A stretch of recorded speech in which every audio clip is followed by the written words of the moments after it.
The story you're about to witness is called the toxic nightmare. It really is a nightmare. Your first reaction will probably be disbelief.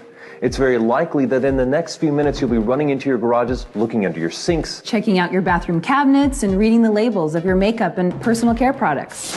If you have children or grandchildren, all the more reason. So this message is both a warning and an expose. Ask yourself this: why is there such an epidemic of ADHD amongst our children? They can't even concentrate in school anymore. Why are there so many cancers like breast, liver, colon, kidney, and prostate at epidemic levels? Why are birth defects and brain, liver, and kidney disease such national issues? Sinus and asthma problems have also become major health issues. And why are so-called old age illnesses now attacking our children? What's going on? The short of it is that our immune systems are breaking down. Drug companies can't work fast enough to give us remedies to fix our illnesses. The problem is that their remedies often cause side effects that are worse than the illness itself. In the next few minutes, we'll discuss a primary cause of these health issues, and then we'll discuss the solution. We'll even touch on a way to benefit financially by becoming a part of that solution. Let's be specific. We're going to mention some seriously toxic ingredients. We'd like to issue a challenge. Don't take our word on anything. Don't just listen to this message. Make some label comparisons. Then you'll really be shocked. Here's a short list of the top 12 toxic ingredients you'll find in your home.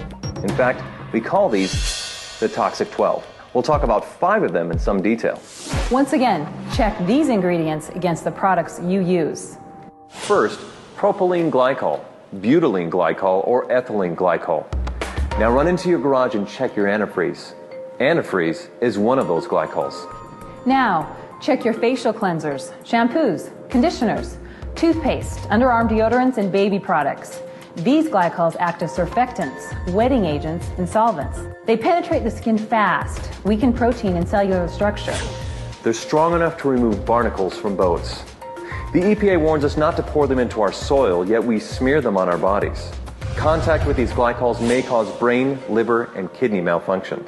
Yet, about 1/3 of all the beauty and personal care products you use morning, afternoon, and evening contain them and do not have a warning label.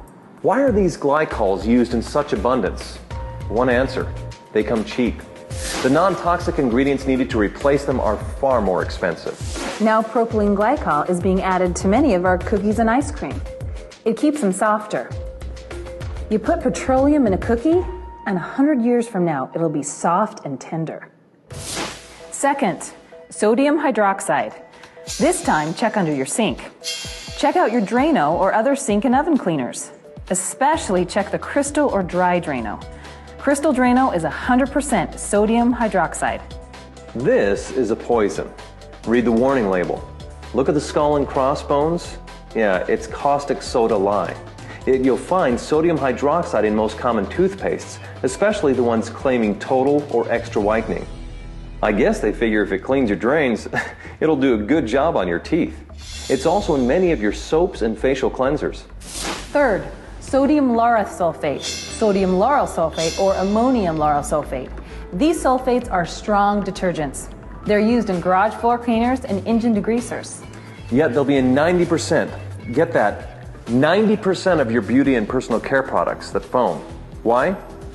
It's the cheapest way to create foam. They're linked to eye damage, depression, diarrhea, skin irritation, and even death. Our bodies retain these sulfates for extensive periods of time. This means that even smaller dosages amount up to higher and higher levels of toxicity in our bodies. Think of what that means to smaller bodies, like infants and children. Think of the unborn infants. Any wonder why attention deficit and learning disabilities are at epidemic proportions? Fourth, DEA, MEA, or TEA. These are hormone-disrupting chemicals with ties to cancer. They're restricted in Europe, yet used freely in the US. The EPA says that repeated applications result in major increases in liver, breast, and kidney cancer. The risk is significantly increased in children.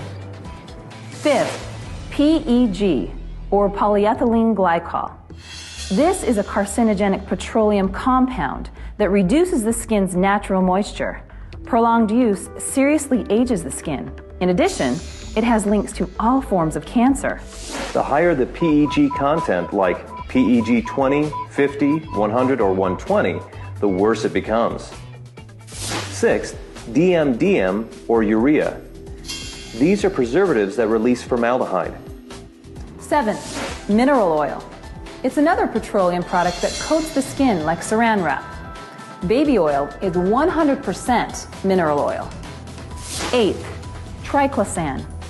It's a synthetic antibacterial with a chemical structure similar to Agent Orange. The EPA registers it as a pesticide. 9. Parabens, or anything that has paraben as part of its name. They are hormone-disrupting chemicals. 10th, isopropyl alcohol. It ages and dries the skin, promoting wrinkles and brown spots. 11th, FD and C color pigments. These are synthetic colors from coal tar. They scored the highest mark on the toxic scale. 12th, fragrances. They may contain up to 4,000 ingredients. Animal urine is most often used to create the desired smell. Well, those are the toxic 12. There's another 100 or so that should receive dishonorable mention. Additional toxicity information can be found at safecosmetics.org. Check it out. By the way, guess which occupational group has the youngest death rate? You probably guessed it. Cosmetologists. That's obviously due to increased exposure to these chemicals. Just an FYI, lawyers have the next youngest death rate. You can figure that one out for yourself. You might be asking why this is allowed to take place. Easy answer. In 1938, the cosmetic industry was granted self-regulation. Nothing has changed. Since that time, we have 25,000 chemicals marketed without government intervention, regardless of what the tests show. This is probably a good place to warn you about companies who claim their products are safe.